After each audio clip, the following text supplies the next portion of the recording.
बंदो सतगुरु चरण को करोश प्रेम प्रणाम। अशुभरण मंगल करणे श्रीदेव चंद्र जी नाम। कदमों लाग करूं सेजदा, पकड़ के दो हुक्म करत है माशुक, दिल आशिक के दिल आशिक के।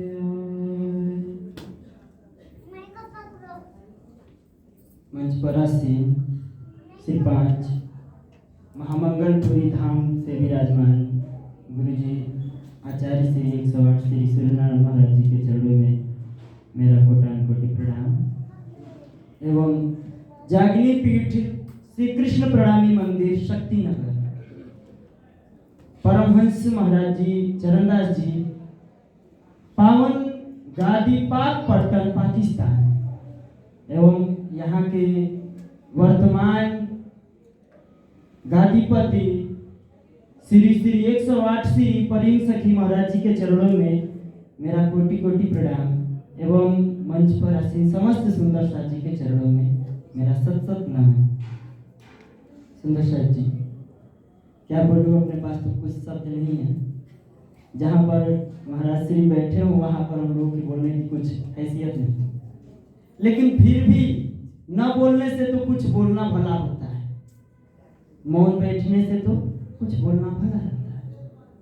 तो ऐसे में श्री इंद्रावती जी, अभी हम लोगों का क्या है कि तालीम में सनंद पूरा हुआ और कीर्तन में प्रवेश किए, और एक तरफ कीर्तन चल रही तो दूसरी तरफ रात्रि कालीन संध्या के समय मार्फत सागर है।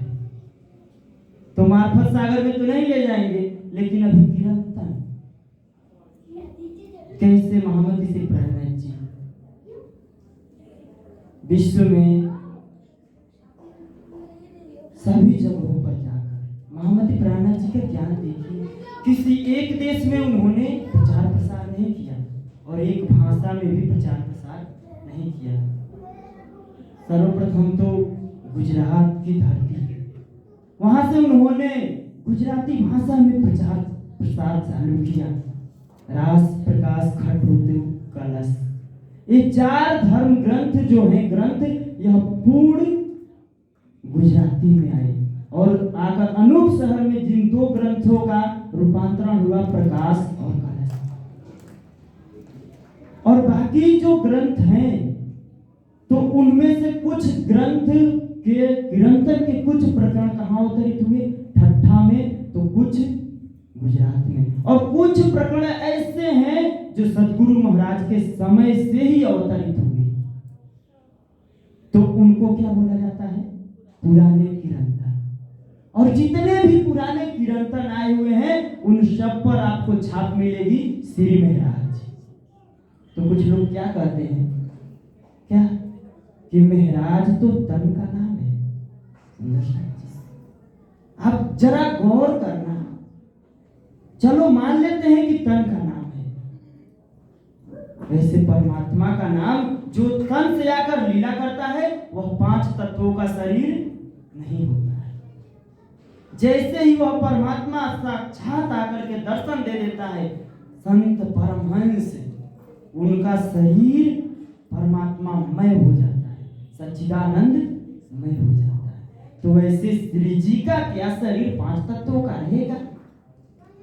कभी नहीं। वह शरीर कैसा है, नूरी शरीर, सच्चिदानंदमय है।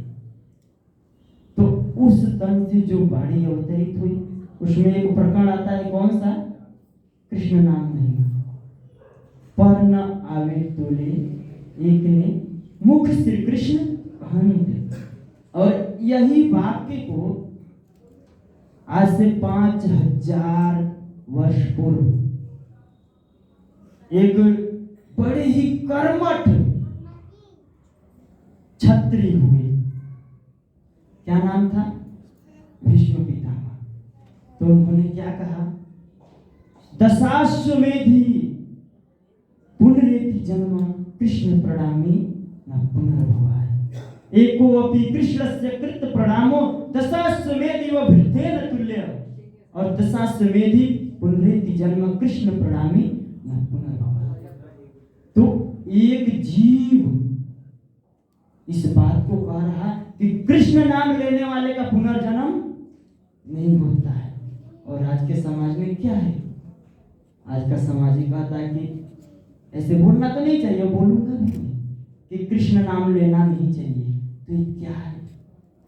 जब तक हम अपने दिल से शंका नहीं मिटाएंगे कि कृष्ण ही अक्षरातीत है, कृष्ण एवं अक्षरातीतो सच्चिदानंद लक्षण प्रिया भी प्रार्थित प्रेमणा रे में वृंदावने विभो।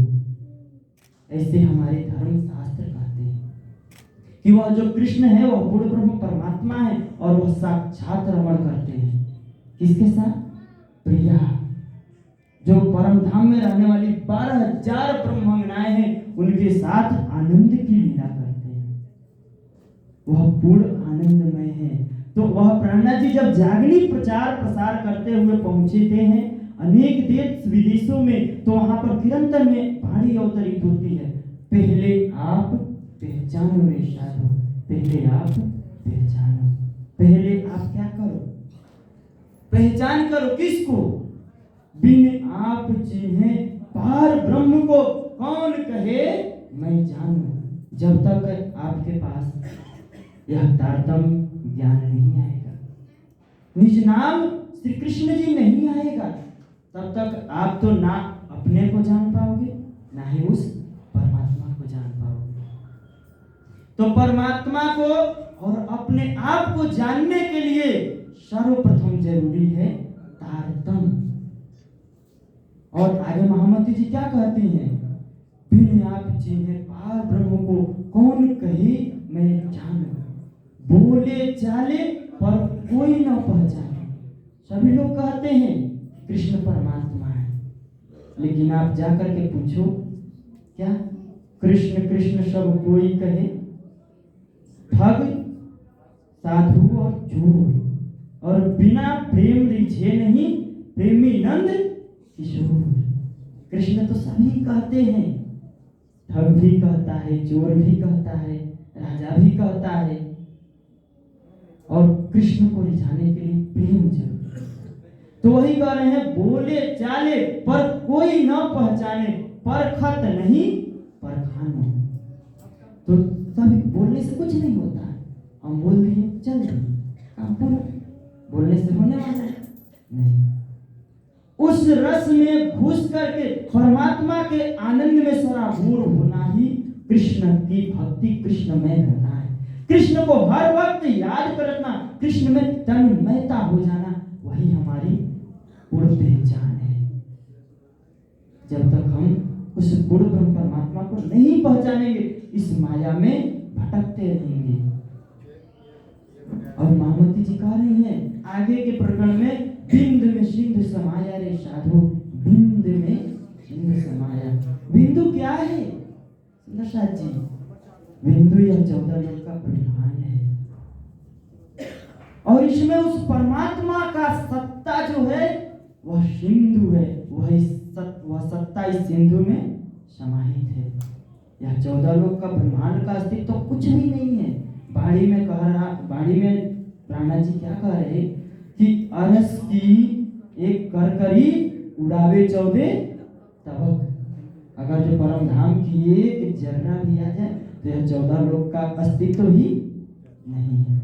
लेकिन उस परमात्मा की कारीगरी देखिए, कैसा हिकमत उसने लगाया है कारीगरी कि इस एक जर्रे में, एक तिनके में हमें खेल दिखा दिया।